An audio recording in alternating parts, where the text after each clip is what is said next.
Como ya sabemos, durante gran parte del siglo XX, el mundo estuvo dividido en dos bloques de poder.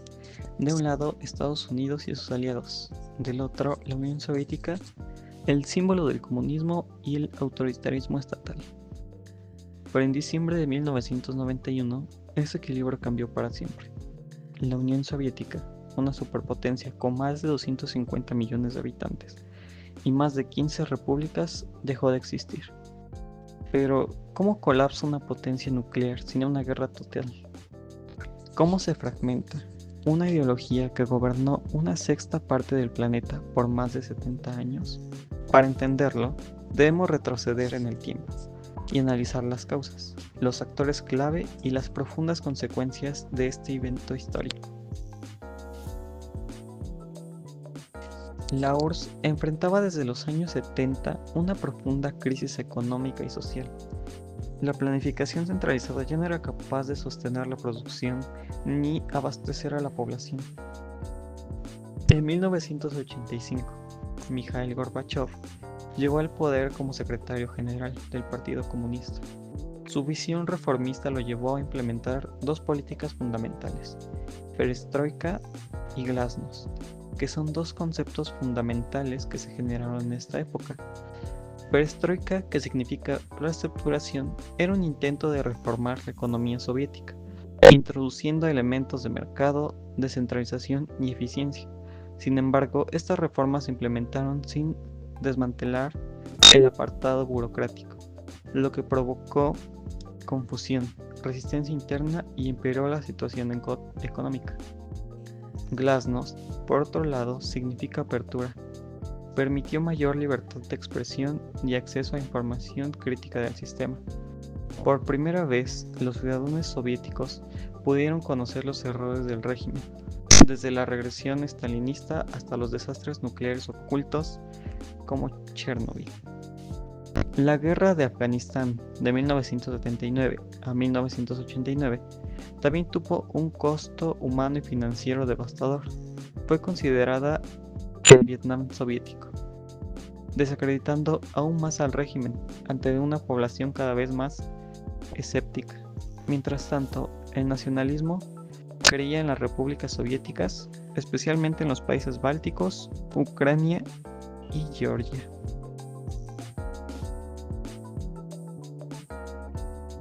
Como ya conocemos, uno de los principales antecedentes de la disolución de la URSS fue la Guerra Fría. Sin embargo, el desmoronamiento de la Unión Soviética no ocurrió en el vacío.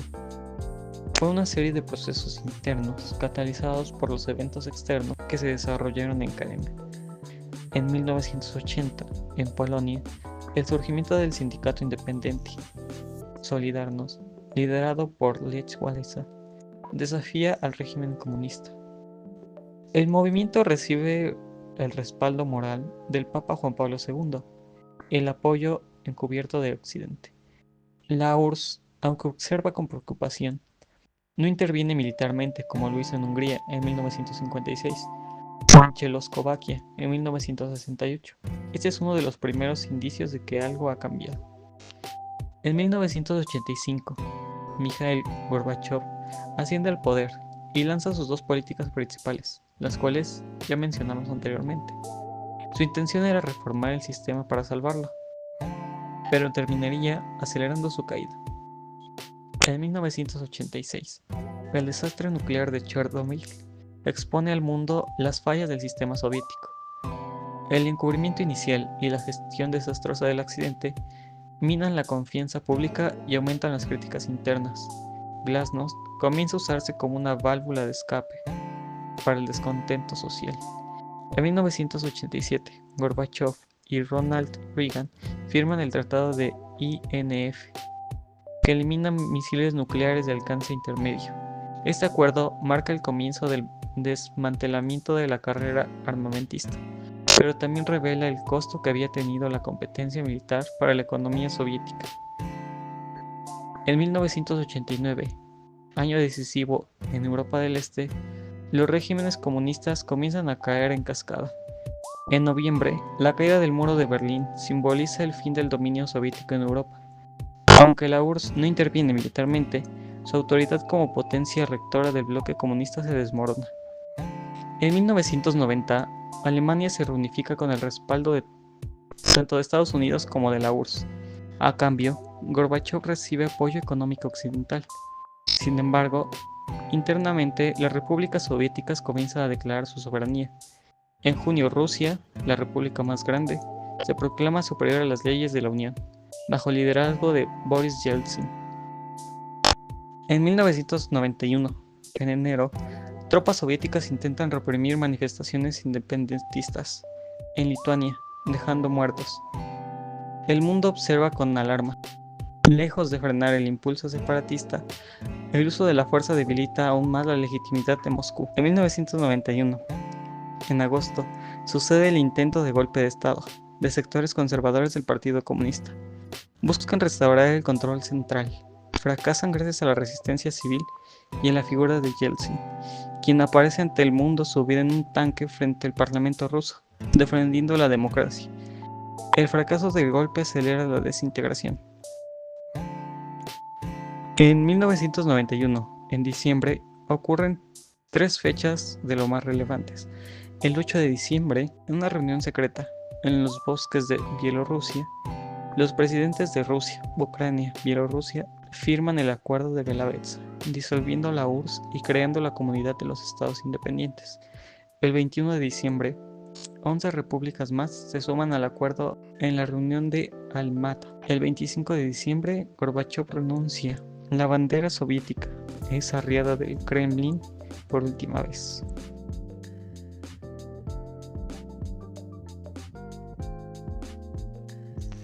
Dentro de los actores más relevantes de la época estuvo Mikhail Gorbachov, quien fue un reformista convencido, pero fue incapaz de controlar las fuerzas que sus propias políticas desataron. Por otra parte, estuvo Boris Yeltsin, que fue el líder ruso que capitalizó la crisis para debilitar al gobierno central y consolidar el poder de Rusia. También están 2 presidentes estadounidenses, que fue Ronald Reagan y posteriormente George Bush. Desde Estados Unidos impulsaron políticas exteriores firmes, pero paradigmas en esta etapa final. Como consecuencias, podremos afirmar que la caída de la URSS reconfiguró el mapa político global, ya que surgieron 15 nuevas repúblicas independientes de los restos de la Unión Soviética. Algunas, como Estonia y Letonia, tomaron caminos democráticos. Otras, como Turkmenistán o Bielorrusia, cayeron en dictaduras autoritarias. Rusia heredó el arsenal nuclear, el asiento permanente en el Consejo de Seguridad de la ONU, pero enfrentó una crisis profunda en los años 90, hiperinflación, oligarquía y pobreza masiva. A nivel internacional, se aceleró la expansión de la OTAN hacia el este, incorporando a países exsoviéticos. Esto generó fricciones con Rusia que hasta hoy persisten. En regiones como Chechenia, el colapso desató guerras, y en lugares como Ucrania, los conflictos identitarios y geopolíticos han continuado hasta la actualidad. En el ámbito ideológico, el colapso del comunismo soviético consolidó la hegemonía del capitalismo global, al menos durante una generación.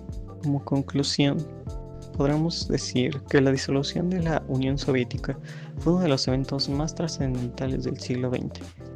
No solo marcó el fin de un sistema político, sino el cierre simbólico de la Guerra Fría. A veces los imperios no caen con bombas, sino con firmas. La URSS se disolvió más con decretos que con fuego, pero sus cenizas todavía arden en los conflictos del presente. Su legado sigue influyendo en la política, la seguridad global y la identidad de millones de personas. Muchas gracias por su atención.